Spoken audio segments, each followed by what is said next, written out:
नमस्कार दोस्तों, फिर से एक बार आपका स्वागत है आपका अपना ही YouTube channel hobby guide Nandi में।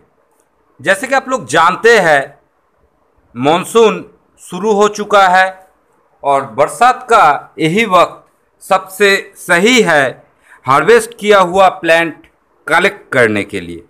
लेकिन इस बारे में लोगों के अंदर काफ़ी ज़्यादा क्वेरीज या उत्सुकता है कि हार्वेस्ट किया हुआ प्लांट का रूट का कितना पोषण रखना है, कैसा सॉइल मिक्स देना है, कैसे उसको सही तरीके से पॉटिंग करना है। चलिए आज हम इसी बारे में विस्तार से बातचीत करते हैं। जो पेड़ आप लोग यहाँ पे देख रहे हैं, इस पेड़ का साइंटिफिक नेम है फाइकस राम्फी और बांग्ला में हम इसे पाकुड़ बोलते हैं। फाइकस फैमिली का काफ़ी पॉपुलर प्लांट है। ये as a beginners friendly material के तौर पे इसका पॉपुलैरिटी बहुत ही ज़्यादा है। एक दीवार के ऊपर ये पेड़ ग्रो हुआ था और वहाँ का लैंडलॉर्ड इसका टॉप पोर्शन ऑलरेडी काट चुका था, लेकिन फिर भी ये प्लांट सरवाइव कर गया था। आखिरकार उन लोगों ने इसे उखाड़ के रास्ते में फेंक दिया और मैं इसको घर में लाया और ग्रो करूँगा और इन फ्यूचर इसको बोनसाई के लिए ट्रेन करूँगा। जैसे कि आप लोग देख सकते हैं, जो काटमार्क है ये काफ़ी पुराना है और ये पूरी तरह से सूख चुका है। लेकिन आप जब प्लांट कलेक्ट करेंगे उसका टॉप पोर्शन, तो इतनी बड़ी काटमार्क को आप ऐसे ही खुला मत छोड़िएगा। इसके ऊपर वाले पार्ट में आपको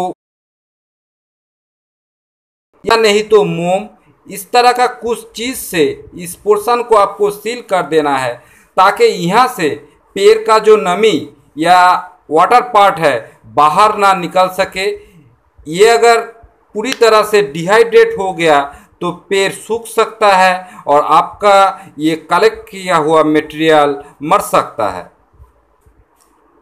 अब बात करते हैं इसके रूट्स के ऊपर।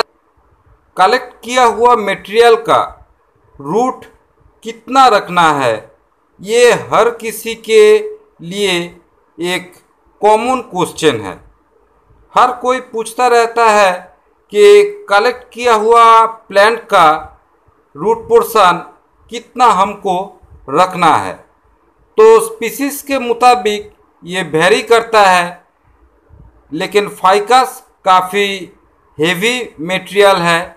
इसका रूट मैं कलेक्ट करने के बाद 2 इंच तक रखता हूँ और उसका अगले वाला हिस्सा निकाल देता हूँ और यहाँ से नया जो रूट ग्रो होगा उसको हम ट्रेन करेंगे। तो जैसे कि आप लोग जानते हैं, वाइल्ड मटेरियल जो है इसका ब्रांच स्ट्रक्चर तो हमारे प्लान के अकॉर्डिंग नहीं होगा। वाइल्ड में ट्रीज़ का ग्रो होने का एक अलग ही पैटर्न है और हार्वेस्टिंग के दौरान और पॉटिंग से पहले इसका रूट स्ट्रक्चर का काफ़ी बड़ा हिस्सा हमको काट देना होता है। तो इतना छोटा सा रूट स्ट्रक्चर और जो अभी अभी कटा हुआ है, इसके लिए का नामुमकिन सा काम हो जाता है पेड़ का पूरा फॉलिएज को संभालना।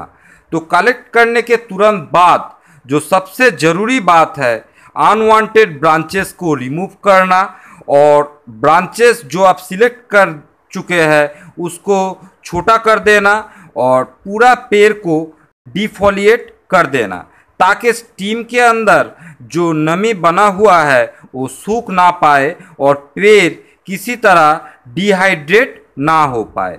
और एक ज़रूरी बात देखिए दोस्तों, ब्रांच और रूट्स को काटने के बाद आपको ये बात देखना है ताकि ये अच्छी तरह से खुद ब खुद बैठ सके।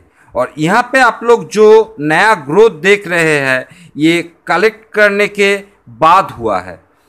और फाइकस काफ़ी हार्डी स्पीसीज है।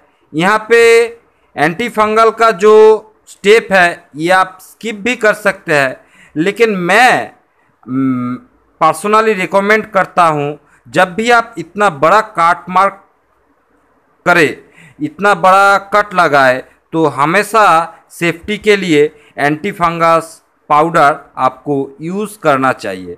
मैं इस प्लांट को कलेक्ट करने के बाद एंटी फंगस पाउडर पानी में घोल के उसमें इस पेड़ को 24 आवर के लिए ऐसा बर्तन में रखा था, और उसके बाद एंटी फंगल जो पाउडर का सॉल्यूशन है उसको उसमें से निकाल के फ्रेश वाटर दे के इसको रख दिया था, और उसका रिज़ल्ट शायद आप लोग देख सकते हैं। यहाँ पे बारीकी से देखने से आपको दिखाई देगा काफ़ी सारा छोटा छोटा वाइट स्पॉट्स है। हाँ दोस्तों, आप लोग ठीक ही समझ रहे हैं, ये सब रूट्स का शुरुआत है। भविष्य में इन फ्यूचर हम लोगों को ये सब जगह से रूट्स मिलने वाला है। अब भी प्लांट कलेक्ट करके उसको अगर पानी में डुबो के 2 या 3 दिन रख देंगे तो इस तरह से आपको भी रूट मिलेगा। इसी ट्रे में ही पॉटिंग करने वाले हैं हमारा कलेक्ट किया हुआ फाइकस को, और जैसे कि आप लोग देख सकते हैं यहाँ पे ऑलरेडी कुछ कटिंग्स है। ये सब फाइकस वीरेन का है जो कुछ ही दिन पहले मैंने लगाया था, जो अच्छी तरीके से ग्रो हो चुका है। और इस साइड का जो गैप है यहाँ पे ही हमारा कलेक्ट किया हुआ फाइकस को पॉटिंग करेंगे। पॉटिंग करने से पहले यहाँ पे मैंने मार्बल स्टोन का एक टुकड़ा रख दिया है, ताकि इस फाइकस का जो नया रूट ग्रो होगा वो सीधा ज़मीन के अंदर ना जा पाए। ये अच्छी तरह से चारों ओर स्प्रेड होगा, क्योंकि हमें एक अच्छा बोनसाई में ऐसा सरफेस रूट चाहिए, ना कि ज़मीन के अंदर डीप रूट। चलिए अब इसको बिठा देते हैं यहाँ पे, ऐसे नहीं।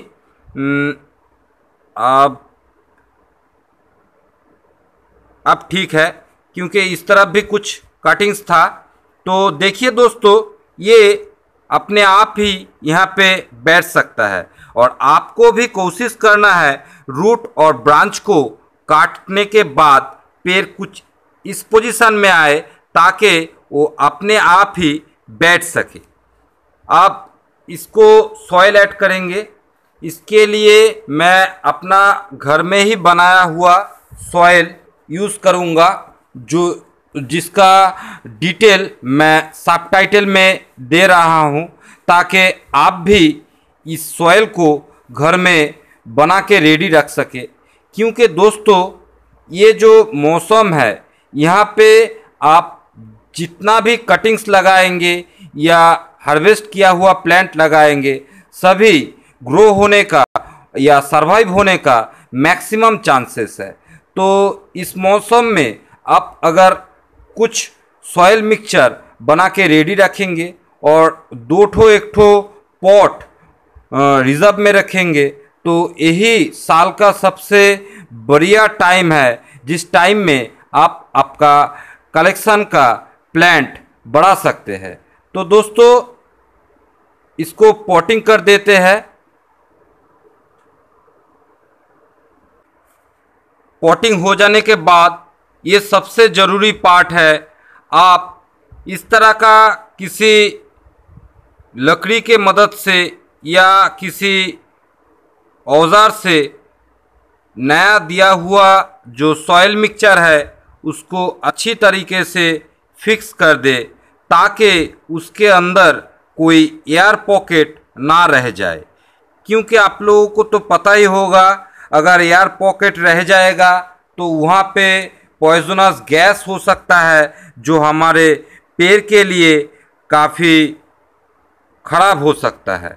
और यहाँ पे और एक चीज़ देखिए दोस्तों, मैं इस प्लांट को अभी के लिए यहाँ पे लगा रहा हूँ, और बरसात में देखूँगा इसका ग्रोथ किस तरह होता है। अगर ये अच्छी तरह से सर्वाइव होता है और ग्रो होता है, तो मैं इसको किसी दूसरा पॉट में इसको रिप्लेस कर दूंगा। इसीलिए मैंने इसको एंकर नहीं किया है। लेकिन आप चाहे तो इस तरह का बड़ा पेड़ बिठाने से पहले आप पॉट के साथ या इस तरह के बास्केट के साथ इसको अच्छी तरह से एंकरिंग कर सकते हैं। दोस्तों, काम हो जाने के बाद पूरा ट्रे को और इस पेड़ को हमें अच्छी तरीके से वाटरिंग करना है ताकि पूरा जो मिट्टी है वो भीग जाए, क्योंकि इसको दोबारा हम वाटरिंग इसका नया ग्रोथ आने के बाद ही करेंगे। और जो एक ज़रूरी बात है दोस्तों, मैं आपको बोल चुका हूँ कि इस पेड़ का जो ये सब पत्तियाँ आप लोगों को दिख रहा है ये सब नया ग्रोथ है। इसका पुराना जो पत्तियाँ था मैं उन सब को निकाल चुका हूँ, ये सब नया ग्रोथ है, इसीलिए हम इसको रहने देते हैं। और आशा रखता हूँ दोस्तों, एक ठो प्लांट हार्वेस्ट करने के बाद उसका रूट, उसका ब्रांच और उसका डिफोलिएशन और सॉइल जो मिक्सचर है और नेबरी क्रिएट करने के लिए इसका नीचे जो स्टोन दिया गया है, पूरा प्रोसीड्योर आपको अच्छी तरह से समझा पाया हूँ। अगर कुछ भी आपको लगता है जानना है तो आप कमेंट कर सकते हैं। इस पेड़ का काम तो आज के लिए इतना ही था। यहाँ पे जो दूसरा पेड़ आप लोग देख सकते हैं यह है हमारा बोकुल ट्री का बोनसाई। इसका वीडियो भी मेरे चैनल में दिया हुआ है, आप लोग चाहे तो देख सकते हैं। और आशा रखता हूँ दोस्तों कि आज का टॉपिक आपको पसंद आया होगा। अगर पसंद आए तो एक ठो लाइक ज़रूर कीजिएगा और अपने कॉन्टैक्ट्स में या दोस्तों में इस वीडियो को ज़्यादा से ज़्यादा शेयर कीजिएगा। और इस तरह का नया नया वीडियो और नया नया टॉपिक के ऊपर डिस्कशन के लिए ज़रूर सब्सक्राइब कीजिएगा हॉबी गाइड नंदी को। Happy gardening.